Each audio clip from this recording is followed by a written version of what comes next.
यौम कश्मीर पर हमारा ये स्पेशल प्रोग्राम है और एक ख़ास बात आपको बताऊं, 2019 तक कश्मीर की वाहिद सरकारी ज़बान उर्दू थी।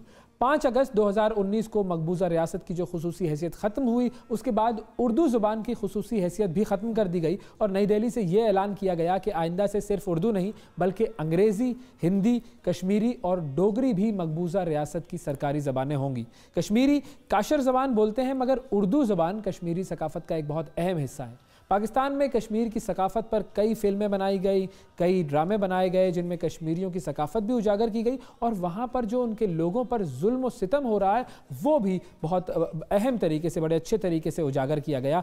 कश्मीर से यकजहती के इजहार के लिए मुख्तलिफ मौक़े पर स्टेज ड्रामे भी बनाए जाते रहे हैं। मसला कश्मीर को दुनिया के सामने लाने के लिए इन ड्रामों और फिल्मों का क्या किरदार है, इस हवाले से हमारे साथ अदाकार फरहान अली आगा साहब मौजूद हैं, उनसे बात करते हैं। अस्सलाम वालेकुम फरहान, बहुत शुक्रिया प्रोग्राम में वक्त देने के लिए। सबसे पहले तो ये बताइए कि बहुत सारे लोग ऐसे हैं जो ये समझते हैं कि जो मीडिया है वो सिर्फ एंटरटेनमेंट का मीडियम है और फिल्मों का और ड्रामों का किसी किस्म का कोई सियासी असर या पॉलिटिकल इम्पैक्ट नहीं हो सकता, तो इस हवाले से क्या कहेंगे?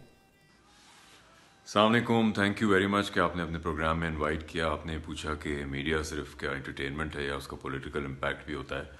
बिल्कुल होता है, जिस तरह आप उसको इस्तेमाल करेंगे उस तरह होगा। अब देखें ना, जैसे पहले दौर में जहाँ प्रिंट मीडिया पे ज़्यादा एम्फेसिस था तो प्रिंट इस्तेमाल किया जाता था करंट न्यूज़ के लिए, लोगों तक पहुँचाने के लिए, या उनको इंटरनेशनल न्यूज़ के बारे में बताया जाता था प्रिंट के थ्रू।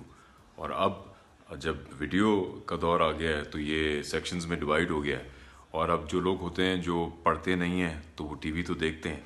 तो मीडिया का रोल है कि लोगों को अपडेटेड रखना और इसमें एक बैलेंस क्रिएट करना कि ना सिर्फ एंटरटेनमेंट का होके रह जाए और ना अदरवाइज हो।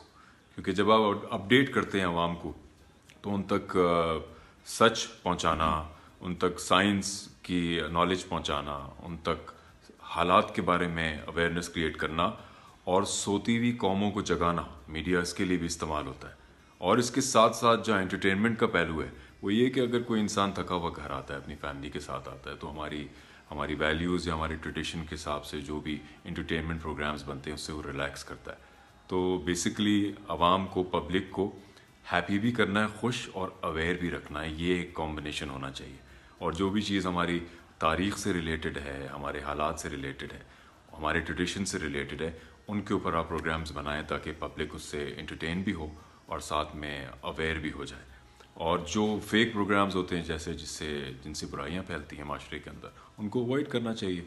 तो बेसिक कॉम्बिनेशन दोनों होना चाहिए, हमारे इस्तेमाल के ऊपर डिपेंड करता है। अनफॉर्चुनेटली यहाँ पे ऐसा कम है, दुनिया में पूरी नरेटिव बिल्डिंग के लिए मीडिया को यूज़ किया जाता है जिसमें एंटरटेनमेंट के साथ साथ अपने व्यूज़ को भी कन्वे किया जाता है। तो हमें भी ऐसे ही करना चाहिए कि ऐसा मीडिया जो एंटरटेन भी करे, खुश भी रखे और अवेयर भी करे हमें अपनी मॉरल, सोशल रिस्पॉन्सिबिलिटी और नेशनल रिस्पॉन्सिबिलिटी के लिए, ताकि हम कहीं गलत इस्तेमाल भी ना हो और एज अ कॉम अपडेटेड रहें हमेशा।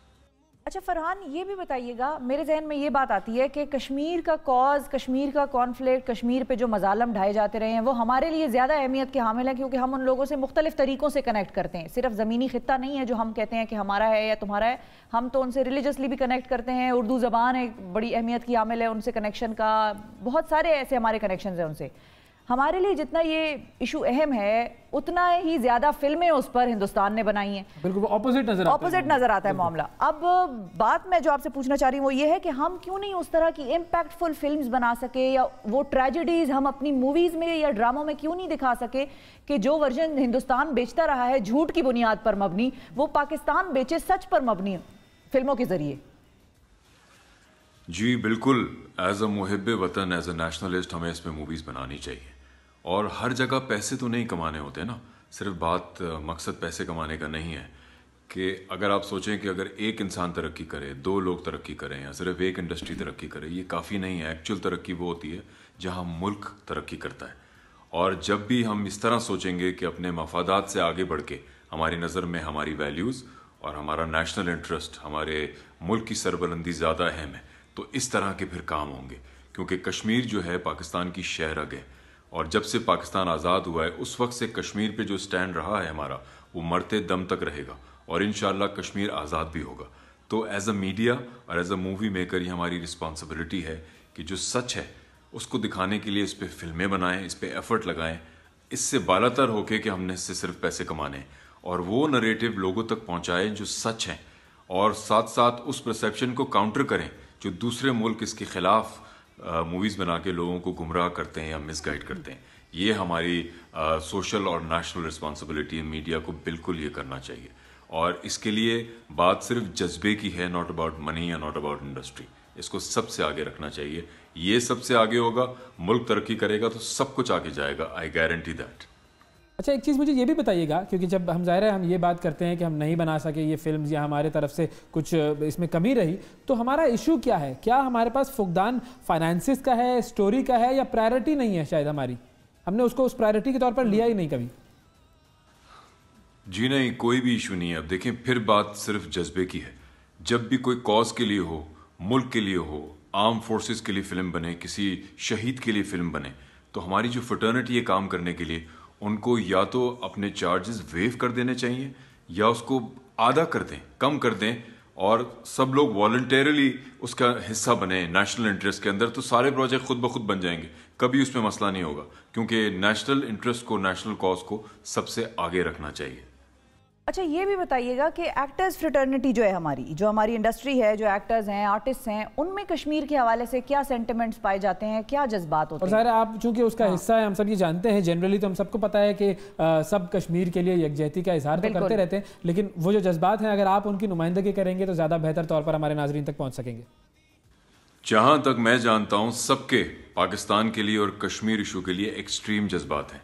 एंड आई बिलीव कि चाहे वो अदाकार हो, चाहे वो बिजनेसमैन हो, चाहे वो पुलिस वाला हो या वो फौजी हो, जो भी सच्चा मुहिब वतन पाकिस्तानी है, उन सब के जज्बात एक जैसे होंगे।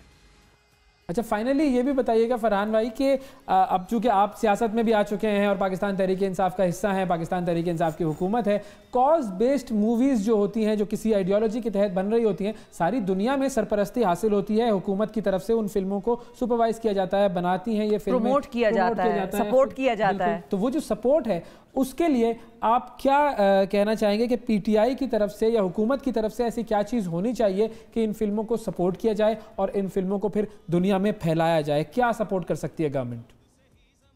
देखें, हम हुकूमत से रिक्वेस्ट कर सकते हैं कि इस मामले में, इस चीज़ में हमें सपोर्ट करे, लेकिन हमें उस चिड़िया की तरह होना चाहिए एज अ मुहिब वतन पाकिस्तानी, जो अपनी चोंच में पानी उठाकर आग बुझाने की कोशिश करती है। यानी नेशनल मकसद के लिए, नेशनल इंटरेस्ट के लिए कभी भी गिव अप नहीं करना चाहिए और पूरी अपनी कोशिश करनी चाहिए हर लिहाज से।